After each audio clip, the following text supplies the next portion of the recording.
News first channel ವೀಕ್ಷಕರಿಗೆ ಭವಿಷ್ಯ ಈ ದಿನ ಕಾರ್ಯಕ್ರಮಕ್ಕೆ ಸ್ವಾಗತ.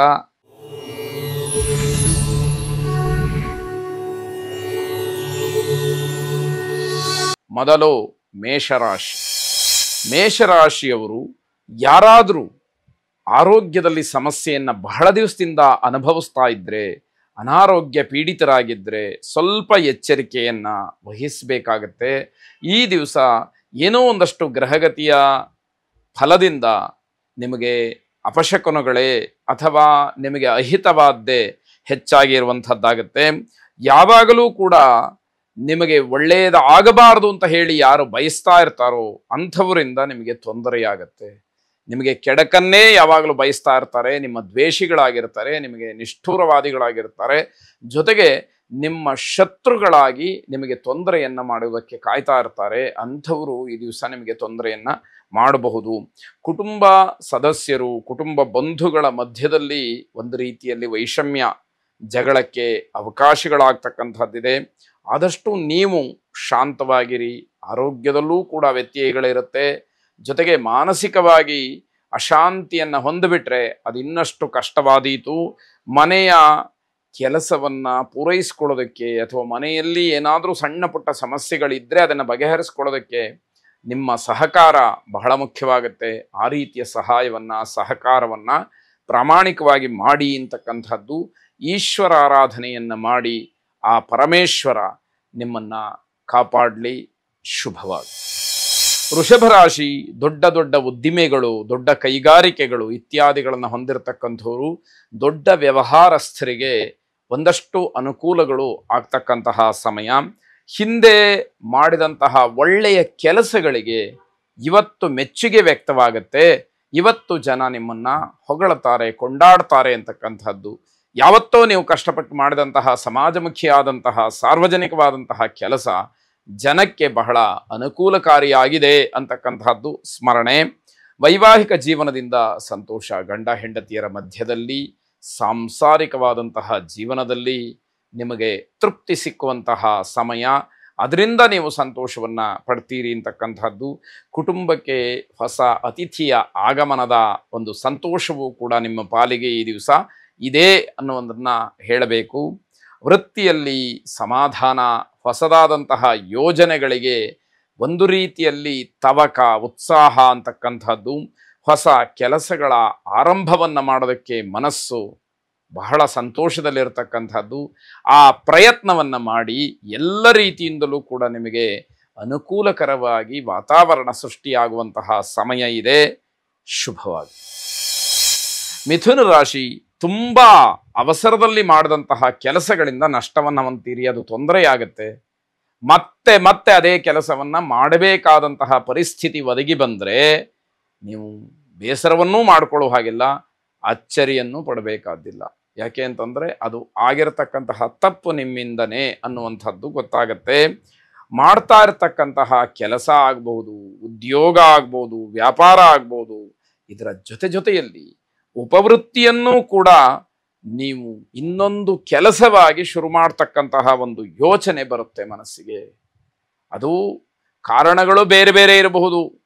ಸಂಪಾದನೆ ಸಾಕಾಗ್ತಾ ಇಲ್ಲ ಅಂತಲೋ, ಅಥವಾ ಸಮಯಾವಕಾಶ ಇದೆ ಅಂತಲೋ, ಅಥವಾ ಬೇರೆದನ್ನು ಮಾಡುವಂತಹ ಚಾಣಾಕ್ಷ ಬುದ್ಧಿ ನನಗಿದೆ ಅಂತಲೋ, ಅಥವಾ ಬೇರೆಯವರು ಸಹಕರಿಸ್ತಾರೆ ಅಂತಲೋ, ಸ್ನೇಹಿತರ ಒಂದು ಒತ್ತಡವು, ಕಾರಣಗಳು ಬೇಕಾದಷ್ಟು ಇರಬಹುದು. ಆದರೆ ನೀವು ಮಾಡ್ತಾ ಇರತಕ್ಕಂತಹ ಮೂಲ ಉದ್ಯೋಗ, ಮೂಲ ವೃತ್ತಿಯ ಜೊತೆಯಲ್ಲಿ ಬೇರೆಯ ಕೆಲಸವನ್ನು ಕೂಡ ಆರಂಭ ಮಾಡೋದಕ್ಕೆ ಅವಕಾಶಗಳು ಹೆಚ್ಚಾಗಿ ಇರುವಂತಹ ಯೋಚನೆಗಳು, ಆ ಒಂದು ವ್ಯವಸ್ಥೆ ನಿಮ್ಮ ಕಣ್ಣೆದುರುಗಡೆ ಬರ್ತಕ್ಕಂತಹದ್ದು.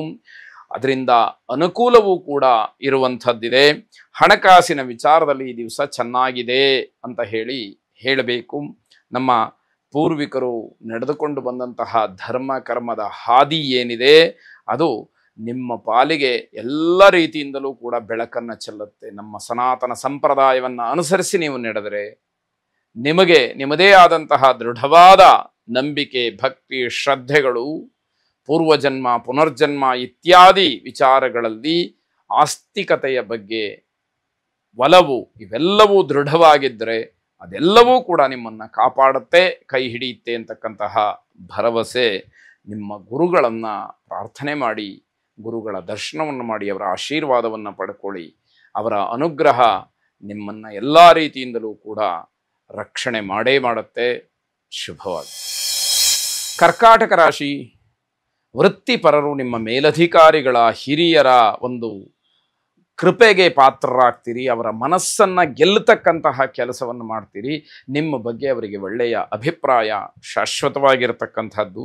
ಸಮಾಜದಲ್ಲಿ ನಿಮ್ಮ ಚಿಂತನೆಗಳು, ನಿಮ್ಮ ವಿಚಾರಗಳಿಗೆ ಮನ್ನಣೆ ಬರ್ತಕ್ಕಂಥದ್ದಾಗತ್ತೆ. ನೀವು ಯಾವ ವಿಷಯವನ್ನು ಆಲೋಚನೆ ಮಾಡ್ತೀರೋ, ಯಾವುದರ ಬಗ್ಗೆ ಚಿಂತನೆಯನ್ನು ನಡೆಸ್ತಿರೋ, ಯಾವ ಕೆಲಸ ಹೀಗೆ ಆಗಬೇಕು ಅಂತ ಹೇಳಿ ಅಂದುಕೊಂಡಿರ್ತೀರೋ, ಅದೆಲ್ಲದಕ್ಕೂ ಕೂಡ ಮಾನ್ಯತೆ ಸಿಕ್ಕುವಂಥದ್ದಾಗತ್ತೆ.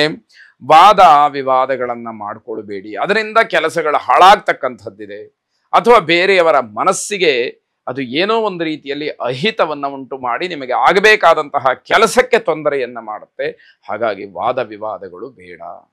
ಹಾಗಂತ ನಿಮಗೆ ಗೊತ್ತಿರತಕ್ಕಂಥದ್ದು, ನಿಮಗೆ ಅನುಭವ ಇರತಕ್ಕಂಥ ವಿಚಾರಗಳಲ್ಲಿ ಅಂಧಕಾರದಿಂದ ಅಥವಾ ಅಂಧರಾಗಿ ಯಾರೋ ಹೇಳಿದ್ದನ್ನು ಒಪ್ಪಿಕೊಳ್ಬೇಕು ಅನ್ನುವಂತಹ ಒತ್ತಡವೂ ಅಲ್ಲ.